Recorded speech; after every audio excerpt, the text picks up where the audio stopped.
out in 2013 with some really killer singles and a pretty solid debut album.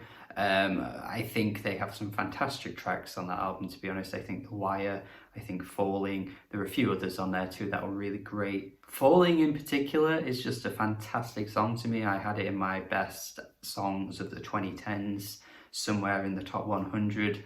I just think that song is way above anything else they've ever done. I don't know what it is about it. There's something really trippy and strange and odd about it that just hits a spot that I don't tend to find from pop rock bands of this vein, of this style. And I must admit though, albums in full from the band Haim are never usually the most appealing to my ears.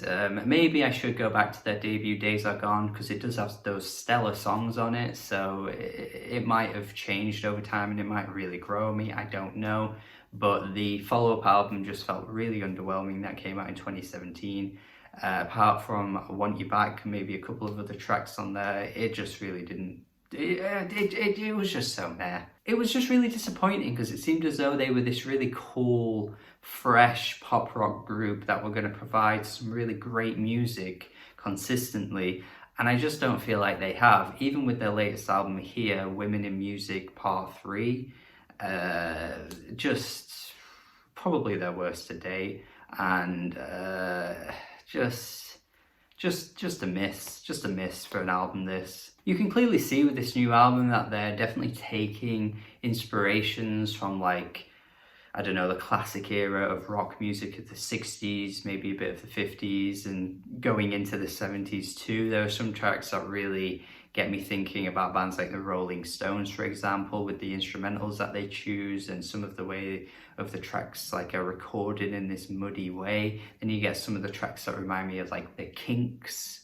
But I'm just not really getting that heart coming out of Danielle's voice as a singer here. She's usually way more expressive as a vocalist, and a lot of the time she just sounds pretty tame. And then musically, this album just lacks so much bite. Like, it's crazy how little bite this album has.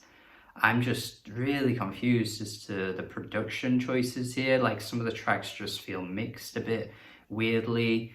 It doesn't sound like a successful band coming together and recording an album. It really sounds like, you know, demo quality versions of like a debut album or something. There's those weird pitched vocals on the track I Know Alone, which don't complement anything. They feel so out of place. I just wonder what the hell they were even trying to go for. The chorus on this track is so blah too. Gasoline is so dull. My god, the singing here, like, could you at least put some effort in? It's just like gasoline.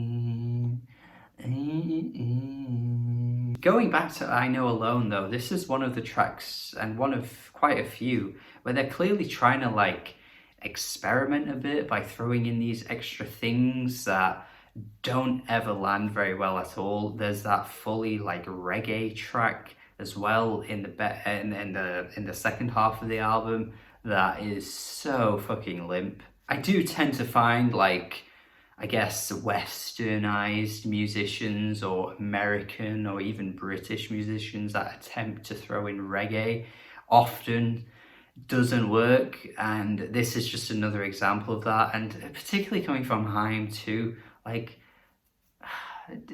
play to your strengths. Like, Jesus Christ, you must know by now what works well for you guys as a band.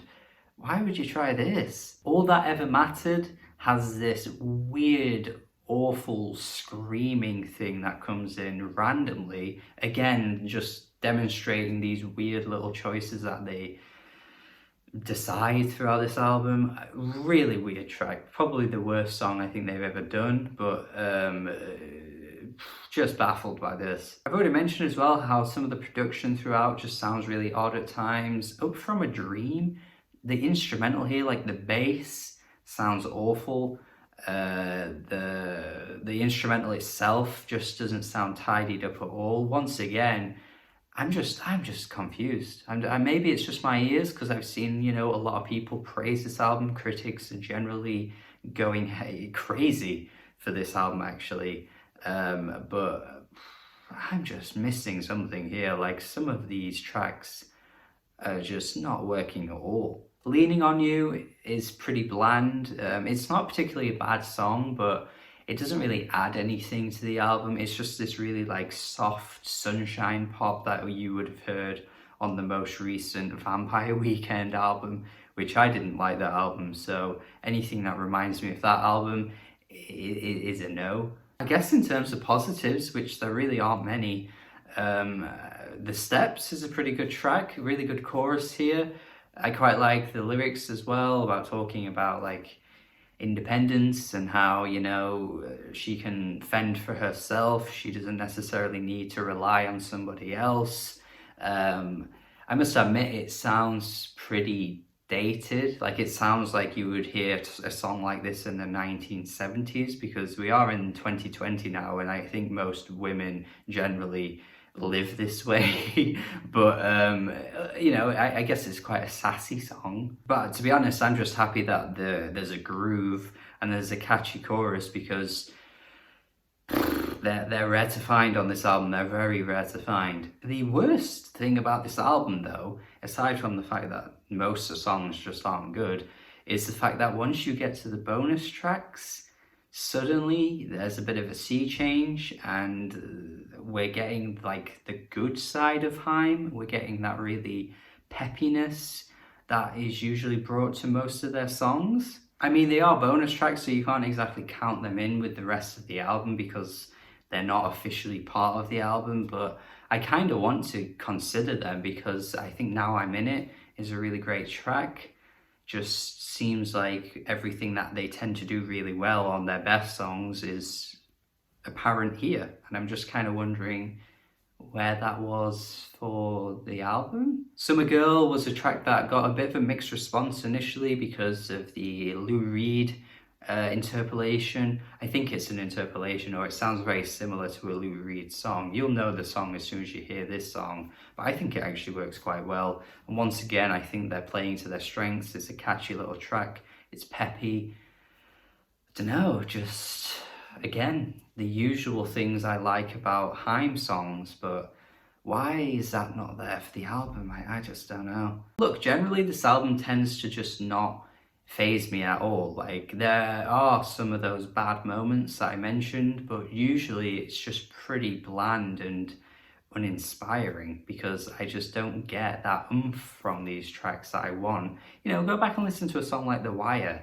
You just get that oomph immediately. It's just immediately catchy, immediately irresistible, and times have changed, I guess, because they're just not really playing to their best here. I've got to go 4.5 out of 10. There's just very little I like about this album, and frustratingly, the best tracks do seem to come right in the end in the bonus section. It's just a very strange release, but a lot of people seem to be liking this though, so I do want to hear your thoughts, because maybe I'm being overly negative here, I don't know, but it just wasn't really enjoyable to me. Thank you for watching my review though. Hopefully you enjoyed it. Hopefully you like this album more than I do. If you do, let me know your thoughts in the comments. Have a good day, subscribe if you haven't already, and goodbye.